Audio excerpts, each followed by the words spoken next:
buenas tardes. A nombre de ProOncavi, Prooncología y Calidad de Vida, les damos una cordial bienvenida a nuestro programa de Prevención en Acción, que en esta ocasión pues está a cargo del doctor Homero Fuentes de la Peña, quien es nuestro oncólogo médico y aparte pues el presidente de ProOncavi. Y pues estábamos hablando todos estos programas de inicio de año justamente de esos buenos propósitos. Ya hablamos del tema de la activación física, de las posibilidades que tenemos para hacer una planeación de nuestro año con una técnica que nos permita evaluar logros y no nada más dejarlo en buenos deseos. Y el día de hoy vamos a pasar a la parte de salud física en el tema de la prevención y la detección oportuna, que también debe ser uno de los principales proyectos cada que iniciamos el año. Planear nuestros chequeos médicos, qué debemos hacer, qué tipo de pruebas, qué tipo de estudios necesitamos para tener un chequeo completo y para estar seguros que vamos a estar un año más sin problemas de salud o, en su caso, si tenemos alguno, detectarlo a tiempo, que no necesariamente tenga que ser cáncer. Y para eso, pues vamos a platicar hoy con el doctor Homero, porque en muchos países la medicina no es curativa, es preventiva, y es a lo que debemos aspirar también nosotros, a que podamos siempre consultar al médico, no porque estamos muy enfermos y ya en las últimas, sino para evitar enfermarnos o reducir los riesgos. Gracias, doctor, por acompañarnos. Y bueno, ¿por dónde podemos empezar? Háblanos un poquito justamente de ese concepto de medicina preventiva. Ok, primero que nada, muy buenas tardes. Yo no había tenido en este año la oportunidad de saludarles y les deseo lo mejor en este complejo 2021 en donde hay muchos retos, pero también hay muchas cosas que podemos hacer. Y quisiera empezar por hablar de lo que el tema es el chequeo médico y esa va a ser la parte final de esto. El concepto es lo más importante. ¿Qué es lo que tenemos que entender? Se dice en la jerga de todos los días, prevenir es mejor que lamentar. Prevenir es mucho más barato que enfermar. Yo podría decir una frase que a mí me parece que es muy adecuada. El que no previene, el que no invierte hoy en prevención, gasta el día de mañana en tratamiento. Y no necesariamente con los mismos resultados. En México nos hemos caracterizado por generaciones por no tener una cultura de la prevención. Tú lo mencionabas, en otros países. ¿Qué hacen otros países para no tener los problemas de salud tan arraigados y tan severos, que además por nuestra condición de raza mestiza que somos, tenemos problemas específicos por esa razón? Y que son hoy día los flagelos de las enfermedades crónico-degenerativas que tenemos. Pensemos en esto, lo he repetido en muchas ocasiones.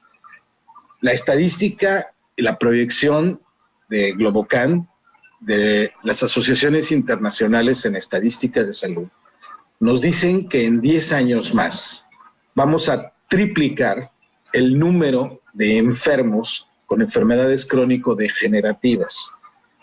Y esto en números, estamos hablando de millones y millones de personas. No va a haber un servicio de salud que aguante. Estamos viendo hoy al desnudo las deficiencias del sector salud ante una pandemia. No va a haber recursos económicos, tecnológicos, humanos que sean suficientes. Si tú no quieres ser parte de esa estadística y batallar, como hoy mucha gente está batallando en los hospitales, no te enfermes. Es factible no enfermarte si tú tomas medidas de prevención óptimas. Y eso hay que entenderlo bien claro. La pérdida de la salud no se da en términos generales por casualidad o por mala suerte, sino es una consecuencia de nuestros estilos de vida. Es una consecuencia de no tener una planeación y no darle una importancia a nuestra salud física, que como bien mencionas, está acompañada, por supuesto, de la salud emocional, de la salud psicológica, de la salud social, y que va de la mano una cosa con la otra. Los entes humanos somos entes biopsicosociales espirituales. Y si no lo entendemos así y descuidamos cualquiera de estas aristas, pues vamos en un momento dado a flaquear. Eso es lo que puedo decir como la parte filosófica de esto. En el tema entonces de prevención o de medicina preventiva, tenemos que enfocarnos como también a trabajar en ciertos hábitos, ¿no? Claro. Y se nos recomienda pues que cada año nos hagamos un chequeo médico. Ya hemos hablado de este tema, nada más que lo hemos enfocado más al tema oncológico, pero en términos generales, ¿para qué nos sirve un chequeo médico ante la situación de salud que estamos viviendo? No nada más en México, porque yo creo que estos problemas de pandemias que estamos atravesando, no necesariamente de COVID-19, pues se presentan en todos los países. ¿Para qué nos puede servir el que hagamos este hábito del chequeo anual?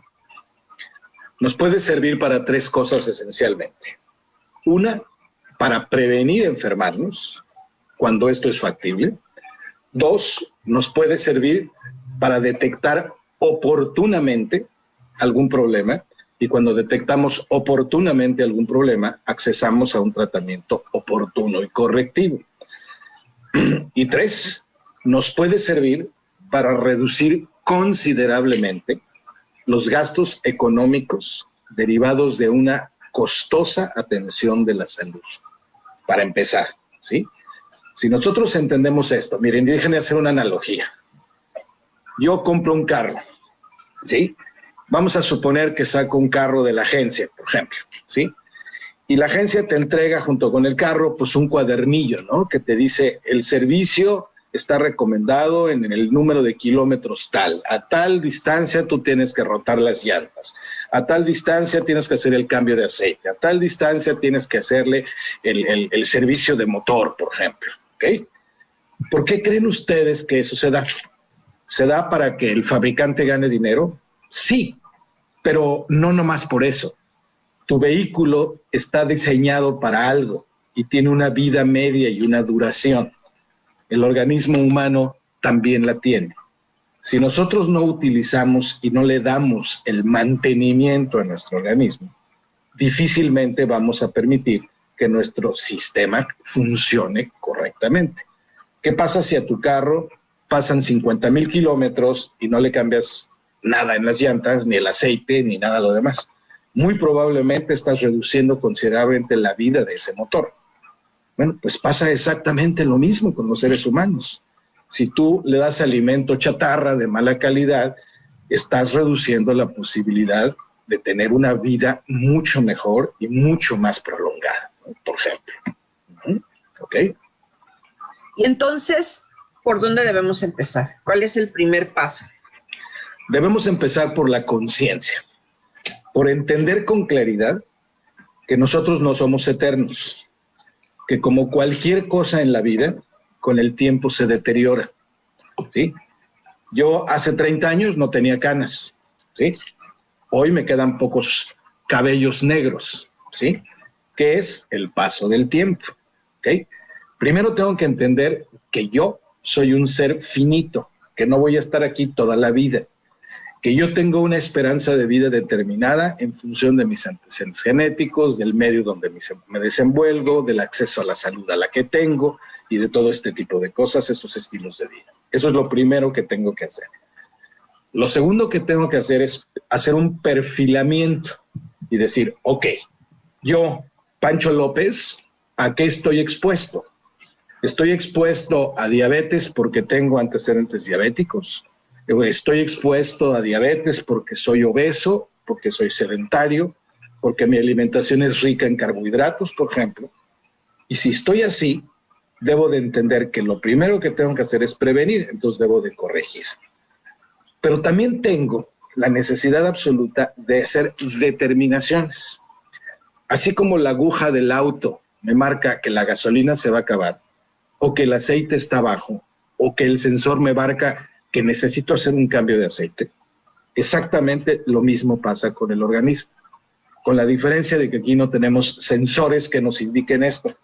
Cuando regularmente el organismo habla y te dice es porque ya está dañado algo o porque ya empezaste seriamente a dañarlo y no necesariamente la reparación va a ser óptima. Entonces, ¿qué tenemos que entender? En este tema, ¿no será que no estamos habituados a entender los mensajes que tiene nuestro cuerpo? Porque yo creo que sí hay muchos mensajes previos. Mira, hay muchos mensajes que no tomamos en cuenta y que dejamos pasar. Y ya cuando tenemos un caso mucho más severo es cuando empezamos a darnos cuenta que algo no está funcionando. Porque de buenas a primeras lo hemos visto nosotros en el tema oncológico, no aparece una bola en una mama o no aparece un tumor que se revienta de la noche a la mañana, ¿no? Así es. Mira, hay miles de ejemplos, pero déjame seguir con el ejemplo de la diabetes, por ejemplo. En términos generales, una persona diabética no se da cuenta de que tiene diabetes hasta 2 o 3 años después de que empezó con diabetes. ¿Por qué? Porque no somos lo suficientemente, vamos a decir, suspicaces para poder entender y escuchar a nuestro cuerpo.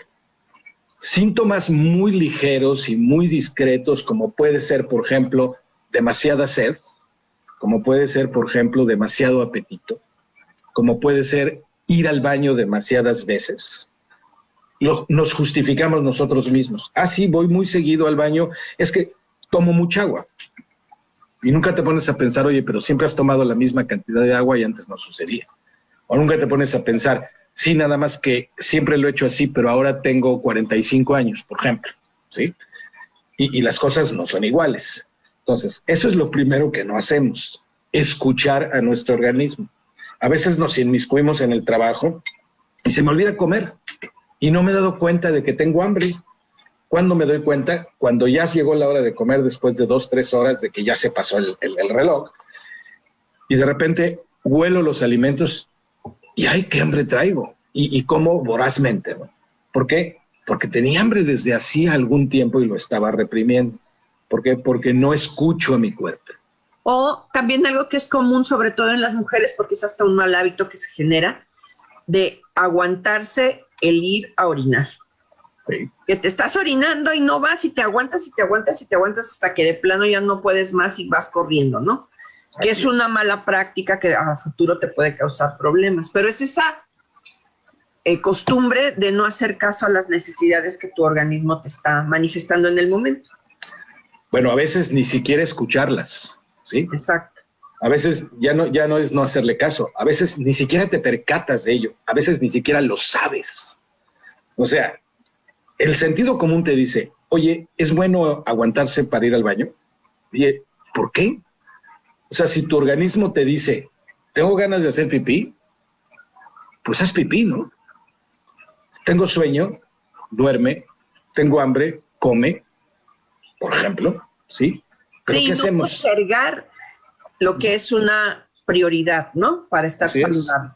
Vamos a ir a una pausa. Estamos en Prevención en Acción, el programa de Proncavi, hablando del chequeo médico anual. Sigue con nosotros porque vamos a explicar cuáles son todos esos pasos que se deben seguir para percatarnos de nuestro estado de salud. Y esta es muy buena época, al inicio del año.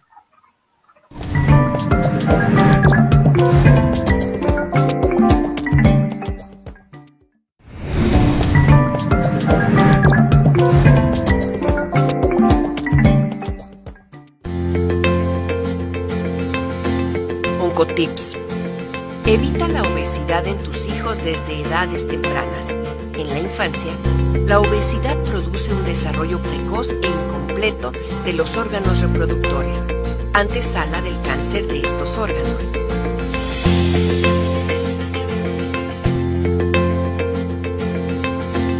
Oncotips. Mantén hábitos regulares en cantidad y horarios a lo largo del día y de la vida para las comidas. Además, ingiere suficiente agua a lo largo de todo el día y limita el uso de la sal como condimento.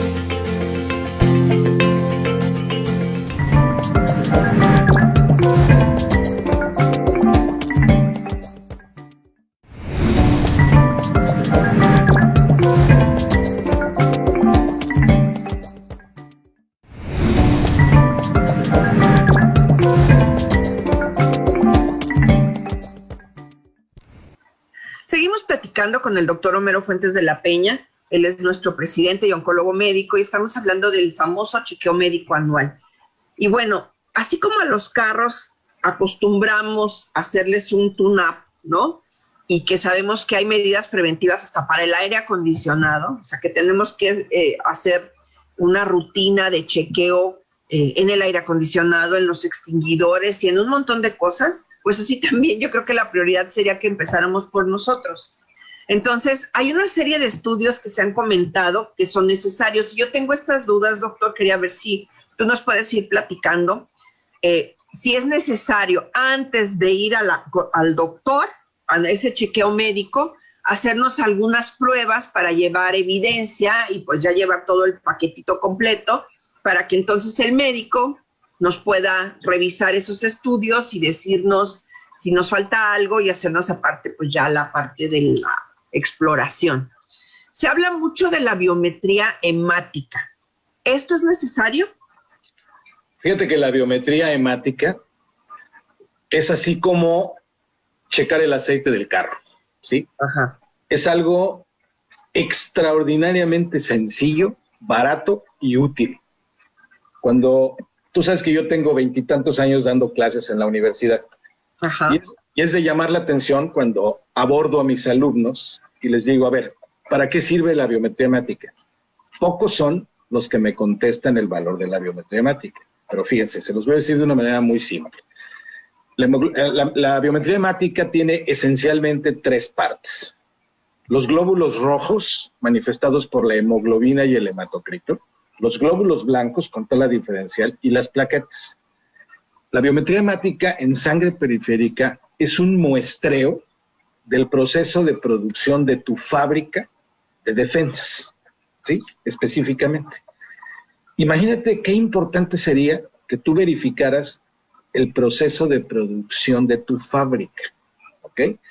Si yo tengo una suficiente cantidad de glóbulos rojos, suficiente cantidad de glóbulos blancos y diferenciales de ellos, y suficiente cantidad de plaquetas, para empezar, ya estoy hablando de que mis 3 líneas de producción de defensas son correctas. Son como los soldaditos que te decían de cuando eras niño, ¿no? Exacto, exacto.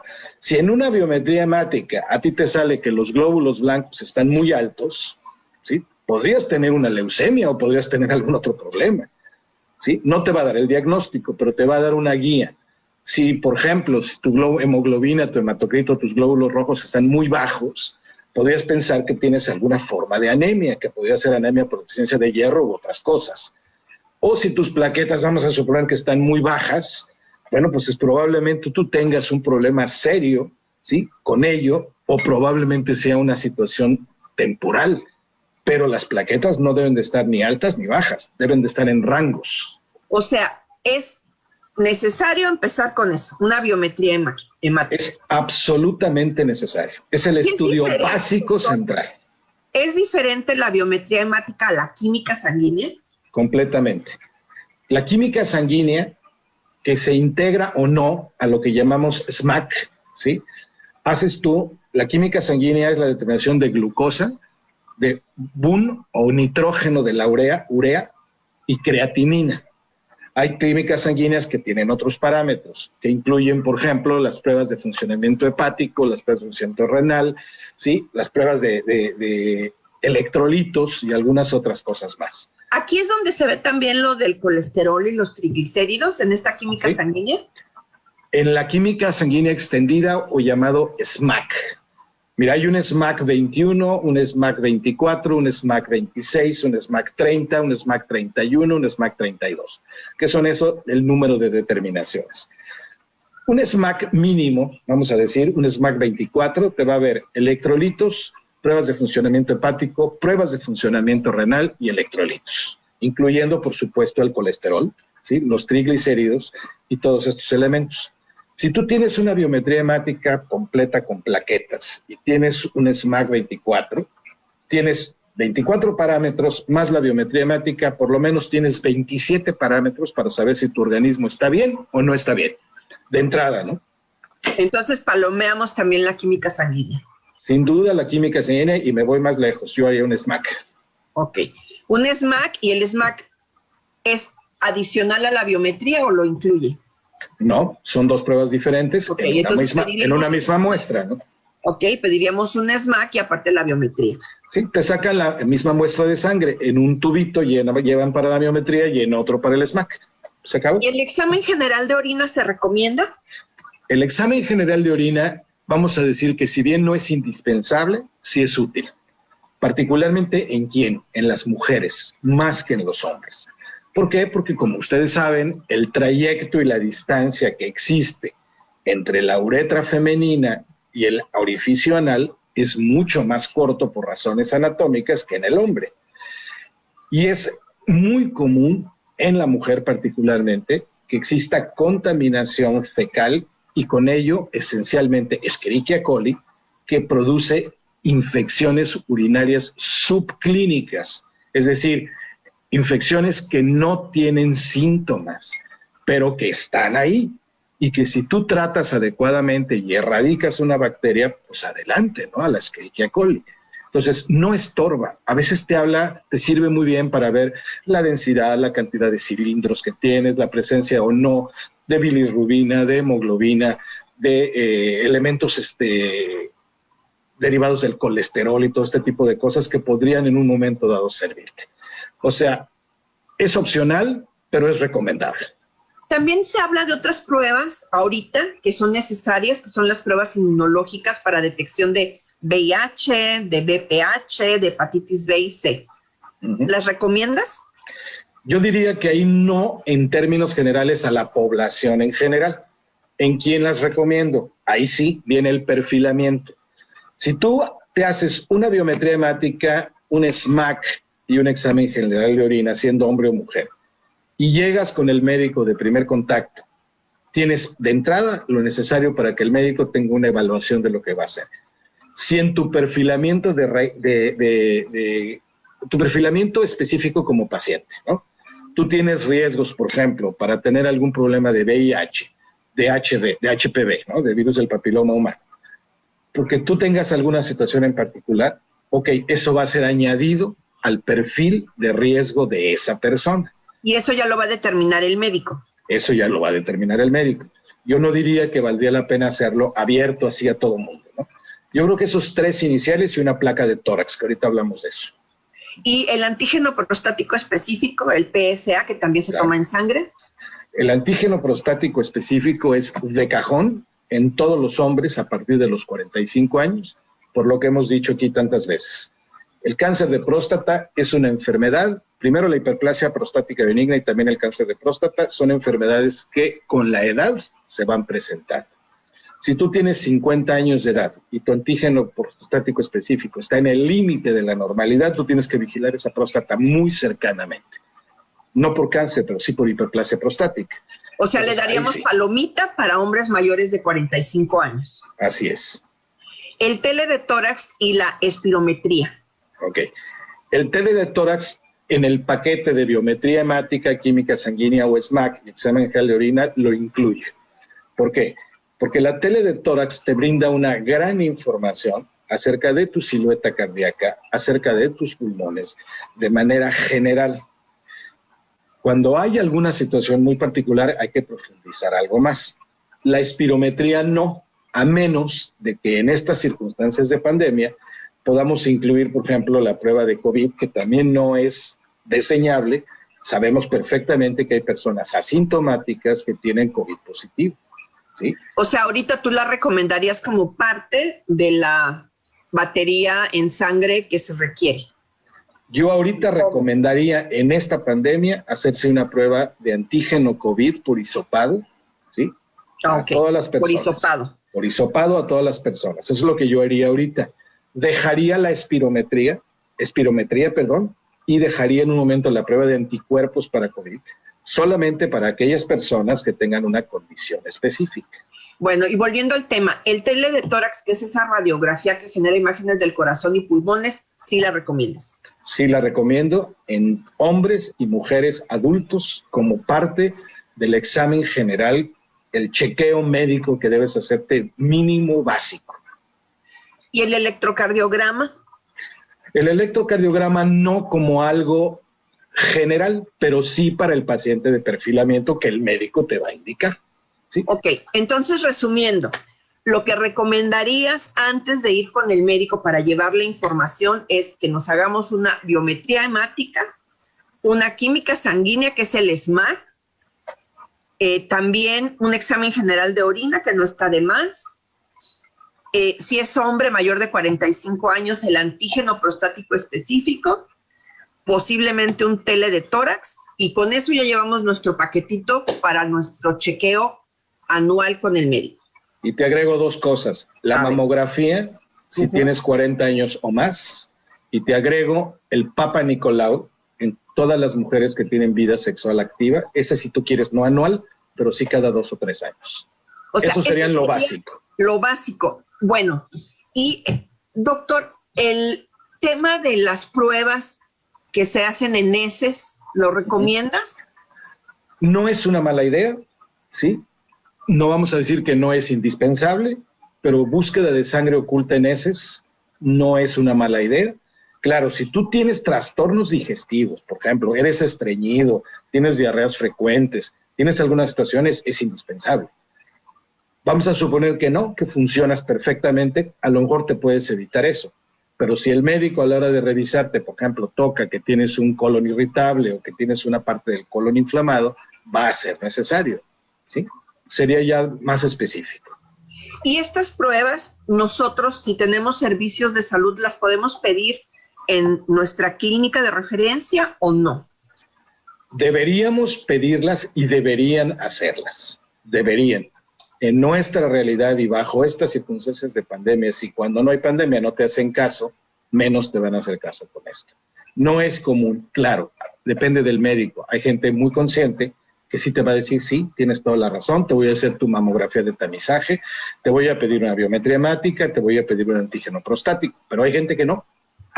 Pero si tú lo sabes, lo puedes pedir, ¿no? Tú, que trabajaste en el ISSSTE muchos años, tengo entendido que ahí en el ISSSTE ofrecían a través de la Clínica de Detección y Diagnóstico Automatizado todas estas pruebas como uno de los derechos de los pacientes afiliados al ISSSTE. Sí, es algo que en el papel existe, pero que en la realidad no se cumple, por lo menos fehacientemente. Y posiblemente también es por desconocimiento del derecho habiente. Para empezar es por de desconocimiento del derecho habiente, y para seguir es que a veces, mira, desgraciadamente en nuestro medio, pedir no basta. A veces hay que exigir. Claro. Y eso no quiere decir que seas grosero. Quiere decir que conoces tus derechos y que bajo ese conocimiento de derechos tengas el abordaje asertivo suficiente para que te den algo a lo que tú tienes derecho. Y en otros, en otros conceptos, digamos, o términos, independientemente del sistema de salud que tenemos público, si es una prioridad para nosotros cuidarnos y prevenir y estar saludables y darnos esa oportunidad de conocer nuestro estado de salud como uno de los buenos objetivos que podemos tener cada año, pues invertir también en eso, ¿no? Claro. Porque como tú lo has dicho, sale más barato invertir en este tipo de estudios y en estas consultas de detección oportuna que llegar tarde con una enfermedad ya muy avanzada que no tenga grandes opciones y que aparte va a salir muy cara. Mira, a lo mejor una inversión de una biometría, un SMAC, un examen general de orina y un tele de tórax, a lo mejor te cuesta 1,000 pesos, ¿sí? Por ejemplo, ¿cuánto te cuesta ahorita enfermarte? Claro. ¿Sí? Muchísimo. Más en la situación en la que estamos, donde muchísimo. La prioridad es COVID y todo lo demás pues pasa a segundo término, ¿no? Así es. Entonces esto sería, en mi opinión, lo más sencillo y lo más indispensable. Si esto le agregas mamografía, Papa Nicolau, antígeno prostático, pon tú que fueran 2,000 pesos. ¿Cuánto te gastas en un día de hospitalización? ¿Cuánto te gastas en un tratamiento de antibióticos? ¿Cuánto te gastas en un problema médico relativamente simple? Mucho más que eso. Y si con esto puedes evitar alguna situación, caray, pues velo hasta como económicamente conveniente, ¿no? De hecho, si se ahorrara 170 pesos por mes, a partir de enero hasta diciembre, juntarías esos 2,000 pesos para hacerte tus estudios. Claro. ¿No? Claro, y dime una cosa, ¿en qué nos gastamos a veces 170 o 200 o 250 pesos en un mes? Claro. En tonteras, a veces en tonteras. A veces ni siquiera nos percatamos en qué lo gastamos. Es cosa de que te organices, es cosa de que te respetes y te ames, porque esto es un beneficio para ti, es una inversión en salud. Pues de hecho, vamos a ponerle que fueran 300 pesos para que pudieras pagar la consulta privada, Okay. el chequeo médico. ¿Estás hablando de $1 diario? No, ¿de 10 pesos diarios? 10 pesos diarios. ¿Por mes? Sí. ¿No? Pero te va a garantizar que no tengas una erogación mayor por llegar tarde. Definitivamente. O por llegar de urgencia, porque cuando llegas mal, te van a mandar estos y más estudios carísimos en privado como puedas, y te va a costar más porque a veces el término de urgente duplica los costos. Lo que te vas a gastar en estudios regulares anuales, te lo vas a gastar en 6 horas o menos en un servicio de urgencias. Claro. Y te vas a gastar el triple o el cuádruple o 10 veces más. Pues estamos en el programa de prevención en acción de ProOncavi, de Prooncología y Calidad de Vida, hablando justamente sobre esta importancia que tiene el hacernos el chequeo médico. Vamos a una pausa y continuamos para que justamente nos explique el doctor qué es eso del chequeo médico, qué es lo que debe hacer el médico cuando llegamos con todos estos estudios a esta revisión de prevención.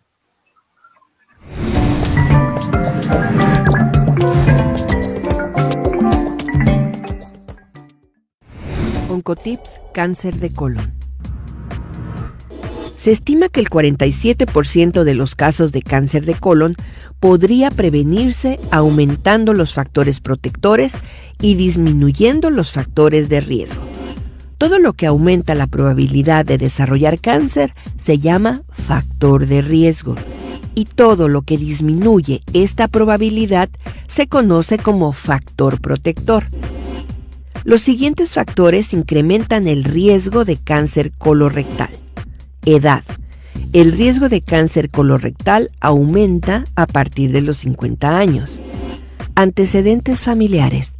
Tener familiares cercanos que hayan sufrido de cáncer colorectal puede duplicar el riesgo de padecer este tipo de cáncer.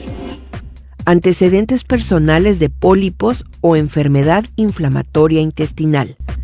Consumo de alcohol. Tabaquismo, sobrepeso u obesidad. ProOncavi te invita a vivir de manera saludable y reducir los riesgos de tener cáncer de colon. Oncotips, cáncer de colon.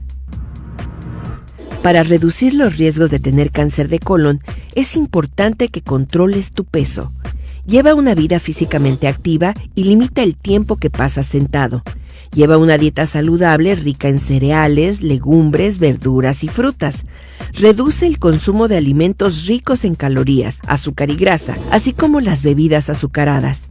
Evita comer carne procesada y limita el consumo de carne roja y alimentos ricos en sal. ProOncavi te invita a vivir de manera saludable y reducir los riesgos de tener cáncer de colon.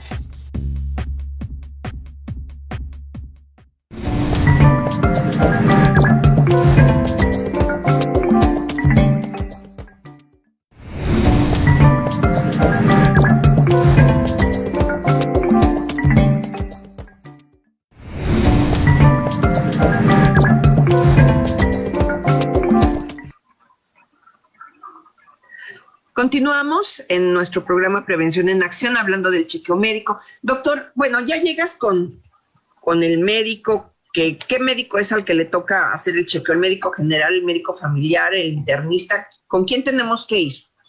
Lo puedes hacer con cualquiera de esas 3 personas, ¿sí?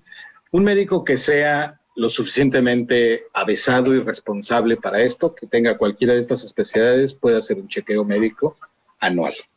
¿Y qué es lo que te van a hacer? O sea, ¿cuáles son las pruebas ya estando en la consulta que te deben hacer o cómo está la cosa del chequeo médico? Ok. El chequeo médico consiste, obviamente, en la revisión y en la verificación de que estos parámetros que tú llevas sean correctos. Y esto lo vas a casar con 2 cosas. Uno es el interrogatorio médico. Hay un formato que se llama historia clínica, en donde te van a preguntar sobre tus antecedentes, sobre tus hábitos, sobre una serie de elementos que existen, y que te van a preguntar sobre tu padecimiento actual, si es que lo tienes, y en el caso de que no lo tengas, pues si te sientes bien, si no has perdido peso, te van a checar peso, frecuencia cardíaca, frecuencia respiratoria, tensión arterial. Y te van a hacer una revisión clínica donde van a revisar tus ojos, tu boca, tu cuello, tu corazón, tus pulmones, tu abdomen, para ver las vísceras, el hígado, el vaso, el estómago, los intestinos. Esto debe incluir una revisión mamaria en el caso de las mujeres, debe incluir una revisión prostática, rectal en el caso de los hombres, y también de las mujeres para la parte del cáncer de recto que puede haber, o la exploración ginecológica agregada por la parte vaginal y por la parte rectal. Te van a revisar la circulación de tus brazos y de tus piernas, si no tienes venas varicosas, si no tienes pulsos incorrectos, si no tienes en tu piel lunares o situaciones específicas. Es una revisión física, visual, de cabeza a pies. Eso es un chequeo médico, acompañado de la interpretación de todo esto. El veredicto es, ¿estás sano o tienes que vigilar determinados puntos o tienes que profundizar en determinadas áreas? Antes como que era más completa, ¿no? La revisión, hablaban de la palpación, de la percusión, y como que se ha ido perdiendo esto con tantos estudios y con la tecnología. ¿Es necesario esas prácticas tradicionales, digamos? Mira, a los médicos que ya tenemos algunos años, ¿sí?, que nos enseñaron a hacer clínica, y que básicamente la clínica francesa te enseñó a percutir, a escuchar con el estetoscopio, a hacer todo eso, nos gusta hacerlo. Y lo hacemos rutinariamente y hemos aprendido a hacerlo bien y a recoger estos datos. Ciertamente es menos minuciosa que antes, es cierto, pero también pasa mucho con los médicos jóvenes que se olvidan de todo eso. Y entonces, en vez de hacer todo eso, te piden una tomografía, por ejemplo, ¿no?, o una resonancia magnética. Yo estoy claro en que una cosa no sustituye a la otra, ¿sí? Hay situaciones clínicas que tú puedes recoger. Mi manera de ver las cosas es que sí vale la pena hacer una revisión física, visual, táctil, palpatoria, percutoria, de todos los pacientes que revisas, sanos y enfermos. Y yo lo hago, ¿sí? Yo lo hago así. En este caso, lo que queremos al hablar de un chequeo médico anual es pacientes sanos. Sí, no claro. Estamos hablando de pacientes enfermos. La idea es que el veredicto final sea: señor, señora, está usted perfectamente saludable, ¿sí? Siga comiendo, o le recomiendo comer ciertas cosas o hacer ciertos cambios para poder mantener su salud, por ejemplo. Porque se supone que parte de tu interrogatorio es, pues, ¿qué come? ¿Con qué frecuencia? Si tú tienes sobrepeso o no tienes sobrepeso, y todo este tipo de cosas. Sabemos hoy que la alimentación es fundamental para la preservación de la salud y el evitar problemas serios, ¿no? Y en este caso, al hablar de chequeo médico anual, la intención, lo repito, es recibir pacientes saludables, que podamos identificar a tiempo algún foquito rojo, alguna luz amarilla, ¿no?, que pueda darnos indicadores de que puede haber algún problema, si se siguen llevando ciertos hábitos, y que podamos continuar mejorando o manteniendo esa salud durante un año más. ¿Por qué se recomienda cada año? ¿No hay posibilidades de que en medio de ese tiempo de los 12 meses se pueda presentar alguna situación? Claro que la hay. Vamos a decir que son tiempos preestablecidos un poco empíricamente, ¿sí? En ningún lado está escrito de que exactamente el 26 de enero, como hoy, de cada año, bueno, el 27 porque irían mañana, de cada año me tengo que hacer una revisión. No. O sea, es una fecha preestablecida. Y pensemos en algo, y lo hemos dicho muchas veces en oncología.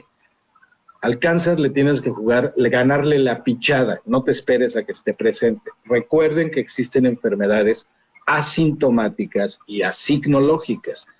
Eso no quiere decir que si yo pongo mi estetoscopio en el pecho de un paciente, no puedo encontrar que haya algo ahí que no me gusta. Y ese no me gusta puede ser un cáncer que está empezando. Entonces, esto es el valor del chequeo médico. Es el poder prevenir, encontrar a tiempo y tratar exitosamente. Entonces, pero no es muy necesariamente tiene que ser cáncer. Yo creo que podemos hablar de todo el paquete de enfermedades crónico-degenerativas, ¿no? Diabetes, hipertensión, incluso enfermedades mentales, ¿no? Porque ahorita, pues, ¿cuántas personas tenemos con depresión y a veces ni cuenta se han dado que están viviendo en una situación muy compleja, psicoemocional, y que también puede ser detectada posiblemente en este chequeo médico, ¿no? Mira, tener un chequeo médico en donde tú saques 100 es así como que curses toda la primaria con 10 de calificaciones y estrellita en la frente a los 6 años. Es casi imposible, ¿sí? O sea, siempre vas a encontrar algo, por pequeño que sea. Ese pequeño algunas veces puede ser grande y obviamente no tiene que ser cáncer. Pueden ser situaciones muy pequeñas que puedes corregir y precisamente de eso se trata, de que estando sano detectes un foco amarillo que te diga, ¿sabes qué? Yo veo esto y por aquí creo que valdría la pena que corrigieras esto. Si lo haces así, muy probablemente vayas a evitar hoy lo que mañana puede ser un gran problema. Y en este caso, ahorita, sobre todo que ha crecido la expectativa de vida, de lo que se trata es de tener gente que sí viva más años, pero de manera, con calidad, digamos, de manera saludable lo más que se pueda, ¿no? Con calidad. La vida es bella, pero la vida debe de valer la pena vivirse, ¿sí? O sea, cuando tú tienes, por ejemplo, un paciente en una etapa avanzada de una enfermedad, por ejemplo, hay una gran diferencia entre prolongar agonías y en incrementar la supervivencia digna de un ser humano. Aquí lo que está muy claro es esto, y regreso al principio. Lo que tú tienes como expectativa de vida por tu raza, por tu acceso a la salud, por tus características, está tasada en México. Y en México te dice, la esperanza de vida hoy de una mujer en México es de 76 años, de un hombre es de 74. Ese es el promedio. Si tú tienes la esperanza de vida así, significa que si tú hicieras todo bien, tú deberías de llegar a esa edad de manera natural. Y hay gente que pasa esa edad y sigue muy bien, pero hay gente que se muere antes, ¿sí? Entonces, lo que tú tienes que hacer es que si tú quieres y esperas tener una expectativa de vida saludable, de al menos el promedio de edad que tu esperanza de vida te da, tienes que darte cuenta que hay que hacer mantenimiento, que hay que hacer una vida con estilo saludable, que hay que hacer chequeos médicos y verificaciones de que nada esté mal. ¿Por qué? Porque, repito, es casi imposible que tu organismo esté al 100% siempre. Hay siempre un pequeño detalle que tú puedes corregir, que tú puedes mejorar y que ese detalle puede evitarte un problema en delante que puedas lamentar. Pues vamos a la última pausa y regresamos ya con las conclusiones del tema de hoy.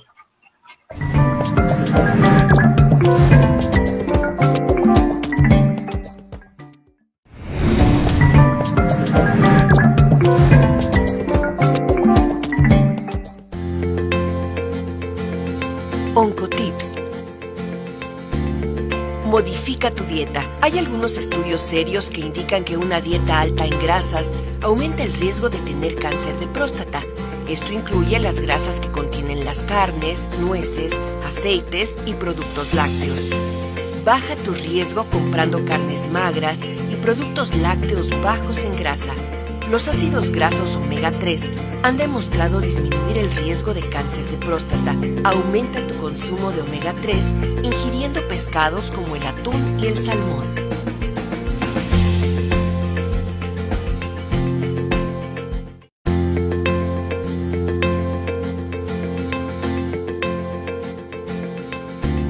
Hazte la prueba del PSA anualmente. Esta prueba es una herramienta importante para la detección del cáncer de próstata en etapas tempranas. Debes empezar a hacerte el PSA, antígeno prostático específico, anualmente a partir de los 50 años. Se opta a hacer esta prueba a partir de los 40 si tienes un familiar cercano con esta condición. Esta prueba se hace a través de una muestra de sangre.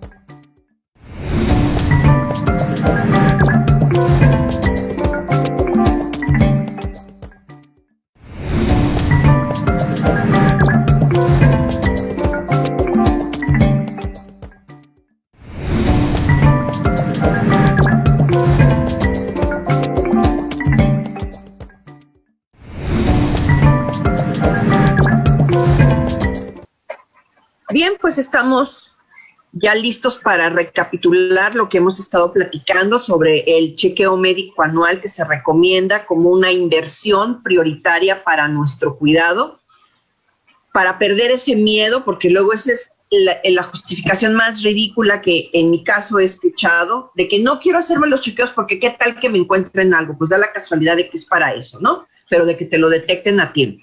Entonces, doctor, concluyendo, ¿para qué nos sirve y qué tenemos que hacer? Ahorita que dices eso me acordé, ¿no? Es que es como decir, híjole, no voy a comprar un boleto para el cine porque qué tal si me dejan entrar a ver la película. Sí, exacto, ¿no? Entonces, bueno, más o menos así. Concluyendo, un acto de amor, de responsabilidad y de programación de tu vida saludable incluye la parte física. Y la parte física te dice, tú tienes que ir a una revisión médica por un médico que pueda explorarte, interrogarte, revisarte de cabeza a pies y que integre los exámenes básicos, que en los dos sexos serían la biometría hemática con plaquetas, el SMAC 26, 24, quizá por lo menos, ¿sí? El examen general de orina, si es posible, la tele de tórax. Y si tienes alguna problemita gastrointestinal, la búsqueda de sangre oculta en heces, que no estorbe. Eso sería lo primero que tendrías que hacer. Esa revisión médica, esa interpretación de esos estudios, van a arrojar un resultado. El resultado puede ser que estés sano, en cuyo caso entonces lo que te van a dar son recomendaciones para seguir igual de sano o incluso áreas de oportunidad en donde puedes mejorar. Por ejemplo, te sobran 3 kilitos. No es grave, pero si te los quitas es más saludable, por ejemplo, ¿sí?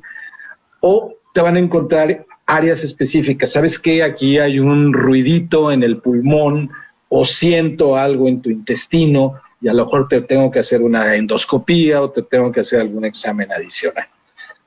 Esos exámenes adicionales, en el peor de los casos, te van a encontrar algo a tiempo, ¿sí? Si no te hicieran ese examen a tiempo, entonces te van a encontrar algo a destiempo, porque no va a desaparecer por arte de magia por el simple hecho de que tú no vayas. Sí, o ignorarlo, ¿no? O ignorarlo, exactamente. ¿Qué implica todo esto? Que si tú te organizas y lo haces como una forma planeada y como un estilo de vida, y ahorras esa cantidad de dinero que no es tanta y que ya vimos que no es un sacrificio tan grande, que a lo mejor con 2 o 3 mil pesos por año te alcanza, vamos a poner que ahorraras $1 diario, ¿sí? Entonces, si fuera, 10 pesos diarios serían 3,650 pesos, vamos a suponer, ¿no? 10 pesos diarios tampoco es una cosa tan onerosa. Ese dinero lo ibas a perder en unas cuantas horas en un servicio de urgencias con una situación muy desagradable. ¿Sí? Yo agregaría algo más que también dijiste, que es en los hombres mayores de 45 años su prueba de PSA en sangre. En las mujeres también, de los 40 años, su mamografía y cuando empiezan su vida sexual, su Papa Nicolau. Totalmente de acuerdo, lo olvidé, pero es absolutamente necesario todo eso, ¿ok? Eso sería lo básico que tú tienes que hacer. ¿Por qué es importante el chequeo? Porque te va a permitir 3 cosas. Prevenir muchas situaciones. 2, detectar oportunamente muchos problemas.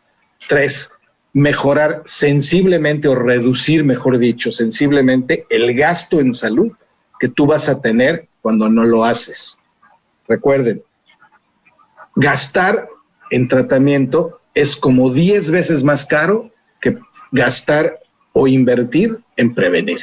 Por último, ¿nos puedes repetir la prueba que sugieres para COVID? ¿Cómo se llama?